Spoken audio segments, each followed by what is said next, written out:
మేషరాశి వారికి ఈ వారం అనుకూలమైన ఫలితాలు గోచరిస్తున్నాయి. వృత్తి ఉద్యోగాల పరంగా చిన్నపాటి ఏవైనా ఇబ్బందులు ఉంటే అవి సమస్యపోతాయి. నూతన ఉద్యోగ ప్రయత్నాలు కలిసి వస్తాయి. ఒక మంచి ఉద్యోగం వస్తుంది. ఏ నడుస్తున్నా ఉద్యోగపరంగా ఇబ్బందులు పడుతున్న భావన ఏర్పడదు. కొంతమందికి ఏ నడుసని బాగుంటుంది, కొంతమందికి ఇబ్బందికరంగా ఉంటుంది. అది వారి వారి జాతకాన్ని బట్టి ఉంటుంది. అయితే మీకు ఏ నడుసనిలో కూడా ప్రస్తుతం గోచారీత్యా చక్కగా ఉంది. ఇటు భాగ్యాధిపతి వ్యయాధిపతి అయిన గురువు చతుర్థంలో బలంగా ఉన్నారు. స్థిరాస్తులకు సంబంధించిన విషయ వ్యవహారాలు సానుకూల పడతాయి. ఒక స్థలాన్ని కానీ ఇంటి కానీ కొనుగోలు చేస్తారు. అదేవిధంగా విదేశాల్లో ఉన్నవారికి ఉద్యోగ ప్రయత్నాలు చక్కగా కలిసి వస్తాయి. వైద్య వృత్తులు ఉన్నవారికి, సాఫ్ట్వేర్ రంగంలో ఉన్నవారికి అనుకూలంగా ఉంటుంది. ఈ ఏలినట్స్ వల్ల కొంచెం మెంటలీ స్ట్రెస్ అనేది ఏర్పడుతుంది. కుటుంబంలోనే కాస్త చికాకు ఏర్పడే అవకాశం గోచరిస్తుంది. వివాహ ప్రయత్నాలు చేసేవారు కొంచెం ఆచితూచి వ్యవహరించడం చెప్పదగిన సూచన. సప్తమంలో రవి శుక్రులు ఉన్నారు. శుక్రుడు రవితో అస్తంగతమయ్యారు. భార్యాభర్తల మధ్య విభేదాలు వచ్చే అవకాశం కూడా లేకపోలేదు. వాటి విషయంలో జాగ్రత్త వహించండి. అదేవిధంగా సంతానం సంబంధించిన విషయ వ్యవహారాలు సానుకూల పడతాయి. విద్యా అవకాశాలు చక్కగా ఉన్నాయి. విద్యార్థులకు మంచి అవకాశం అని చెప్పొచ్చు. మీరు ఎదుగుదలకు ఇదే ఒక మంచి అవకాశం అని గుర్తుపెట్టుకోండి.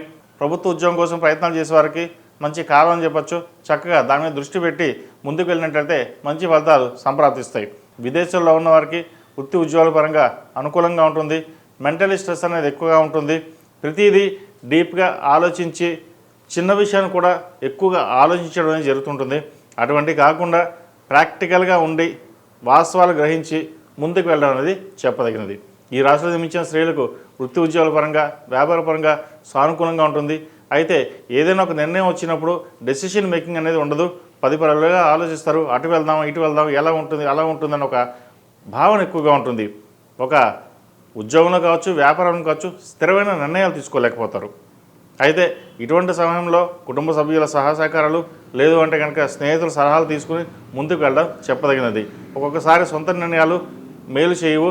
కాబట్టి సొంత నిర్ణయాలు తీసుకునేటప్పుడు ఆచితూచి వ్యవహరించడం చెప్పదగిన సూచన.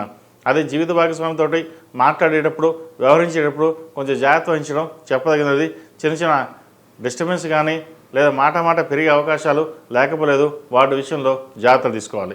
ఈ రాశివారు ప్రతిరోజు ప్రతినిత్యం నువ్వుల నూనెతోటి దీపారాధన చేయడం చెప్పదగినది. వీరికి ఏలినాడ్స్ నడుస్తుంది. ఏలినాడు సమయంలో నువ్వుల నూనెతో దీపారాధన చేయడం అనేది శ్రేయస్కరం.